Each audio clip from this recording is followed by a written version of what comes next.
मसीह में आप सबकी सलामती हो। नाजरीन, प्रोग्राम खुदा की आवाज के साथ डेबरा सुलेमान आपकी खिदमत में हाजिर है। आज के प्रोग्राम में आपको बहुत बहुत खुश आमदीद। अजीजों, आज हम बाइबल मुकद्दस में से हवाला देखेंगे। मत्ती रसूल की मार्फत लिखी गई अंजील, उसका 7वां बाब, 7वीं और 8वीं आयत। यूं लिखा है, मांगो तो तुमको दिया जाएगा, ढूंढो तो पाओगे, दरवाजा खटखटाओ तो तुम्हारे वास्ते खोला जाएगा। क्योंकि जो कोई मांगता है उसे मिलता है, और जो ढूंढता है वो पाता है, और जो खटखटाता है उसके वास्ते खोला जाएगा। पाक कलाम का पढ़ा और सुना जाना हम सब के लिए बाइस से बरकत हो। आमीन। नाजरीन, आइए इस कलाम के बारे में सीखते हैं पास्टर हनूक डेविड साहब से।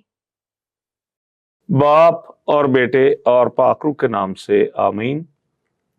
तमाम देखने और सुनने वालों को मेरा यानी पादी हनूक डेविड का बहुत बहुत सलाम पहुंचे। खुदावंद यीशु मसीह के नाम में मैं अब सब की सलामती का खासगार हूँ। खुदा से दुआ गो हूँ कि जितने भी देख रहे हैं या सुन रहे हैं, आपको, आपके ख़ानदानों और आपके सारे अजीज़ व अकारब समेत खुदावंद अपनी पनाह में रखे, सलामती अता करे, आपको सेहतमंदी की हालत में रखे। और आप में से जिन्होंने गुज़श्ता प्रोग्राम दुआ के बारे में देखा था, उन्हें याद होगा कि हमने मसीही ईमान के मुताबिक और दुआ की जो मसीही डेफिनेशन है उसकी मुताबिकत में, और दुआ का मसीहियत में जो भी तसव्वुर है उसके बारे में हमने देखने, जानने, समझने और सीखने की कोशिश की थी कि मसीहियत में दुआ क्या है और इसका क्या मकाम है, इसका मफहूम क्या है। और हमने साथ ही ये भी देखा था कि दुआ में क्या कुछ शामिल है। और आज हम ये देखने को हैं कि दुआ एक मसीही ईमानदार को कैसे करनी चाहिए।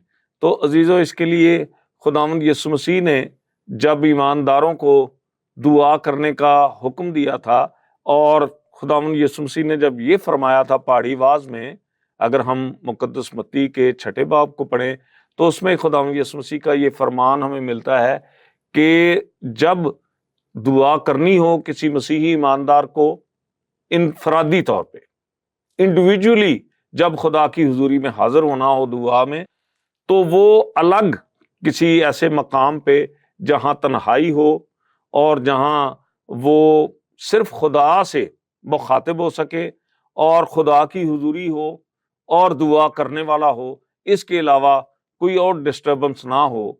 और इसमें एक पहलू ये भी है कि हमारी दुआ दिखावे के लिए ना हो, हम सिर्फ अपने मसीही ईमान की मजबूती के लिए और अपनी ज़रूरियात को खुदा के हुजूर पेश करने के लिए दुआ करें, ना कि हम दूसरों पर ये जाहिर करें कि हम बहुत दुआ गो हैं, हम बड़े पहुँचे हुए हैं, हम बहुत खुदा की हुजूरी में बाकियों की निस्बत ज़्यादा बार बार हाजिर होने वाले हैं। ऐसा कोई तासुर किसी भी मसीही ईमानदार की ज़िंदगी में पाया नहीं जाना चाहिए, क्योंकि इस तरह से अगर कोई दुआ करता है तो खुदा उसे पसंद नहीं करता। एक बात तो हमें ये याद रखने की ज़रूरत है। और दूसरी बात हमें ये याद रखनी है कि जब कोई भी मसीही ईमानदार दुआ करे, तो आज की तिलावत की रोशनी में खुदावंद यीशु मसीह ने फरमाया कि मेरे नाम से अगर मेरे आसमानी बाप से तुम कुछ मांगोगे तो वो ज़रूर अता करेगा। अजीज़ों, बहुत से मसीही ईमानदारों को देखा गया है कि वो दुआ में बराह रास्त पाकरू से या खुदावंद यीशु मसीह से मुखातिब होते हैं।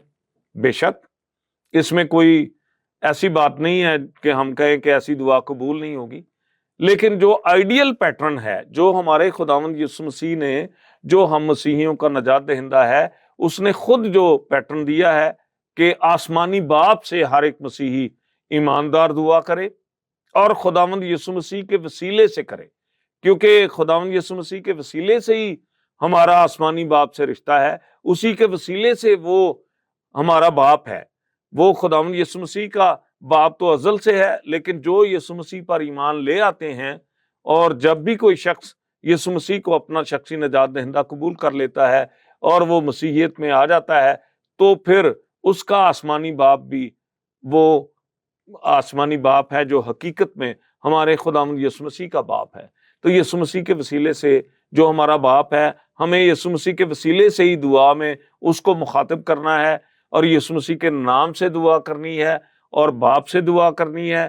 اور جب ہم دعا کر رہے ہوں تو ہمیں یہ یقین رکھنا ہے کہ خدا کا پاک روح ہماری رہنمائی اور مدد کرتا ہے دعا کرنے میں، ہمیں وہ الفاظ عطا کرتا ہے، ہمیں وہ باتیں بتاتا ہے جو ہمیں دعا میں مانگنے کی اور دعا میں خدا کے حضور میں رکھنے کی جن کو ضرورت ہے۔ پھر جب ہم دعا کریں تو دعا میں اپنے علاوہ، اپنی ذات کے علاوہ، اپنے خاندان کے علاوہ دیگر دنیا بھر کے ایمانداروں کے لیے دعا کریں، بلکہ تمام انسانوں کے لیے، دنیا میں رہنے بسنے والے سارے ہی انسانوں کے لیے، irrespective of faith, irrespective of religion, ہم سب کے لیے دعا کریں، سب کی بھلائی چاہیں، سب کی بہتری چاہیں، اور سب کے لیے یہ درخواست کریں کہ خدا سب کو صحت اور سلامتی اور تندرستی اور زندگی کی ساری نعمتیں اور برکتیں بخشتا رہے، اور ان کی بنیادی ضروریات کو خدا پورا کرے۔ اور دعا میں ہم اس بات کو بھی ضرور شامل کیا کریں کہ خدا پوری دنیا میں امن اور سلامتی کی فضا کو اپنی قدرت سے اور اپنی رحمت اور اپنی شفقت سے برقرار رکھے، اور ساتھ ہی یہ دعا کریں کہ ہم باقاعدگی سے اور بلا ناغہ اور بغیر تعطل کے ہم دعا کو اپنی زندگی کا لازمی جز بنائیں، دعا کرنے کو اپنی زندگی کا حصہ بنائیں، اور ہم دعا کرنا ہمیشہ جاری رکھیں۔ خداوند مجھے اور آپ سب سننے اور دیکھنے والوں کو ایسا ہی کرنے کی توفیق عطا فرمائے، باپ اور بیٹے اور پاک روح کے نام سے، آمین۔ ناظرین، خدا کے زندگی بخش کلام میں سے ہم سیکھ رہے تھے پاسٹر ہنوک ڈیوڈ صاحب سے۔ امید کرتے ہیں کہ آج کا کلام آپ کو پسند آیا ہوگا اور آپ نے بہت کچھ سیکھا ہوگا۔ اپنی قیمتی آراء سے ہمیں آگاہ کرنے کے لیے ہمارا واٹس ایپ نمبر نوٹ کر لیں، 0333019782۔ اپنے یوٹیوب چینل فیبا ڈیجیٹل کو لائک، سبسکرائب اور شیئر کرنا نہ بھولیے گا، اور ہاں، بیل آئیکن کا بٹن ضرور دبائیے گا۔ اس کے ساتھ ہی اپنی میزبان ڈیبرا سلیمان کو دیں اجازت۔ خدا حافظ۔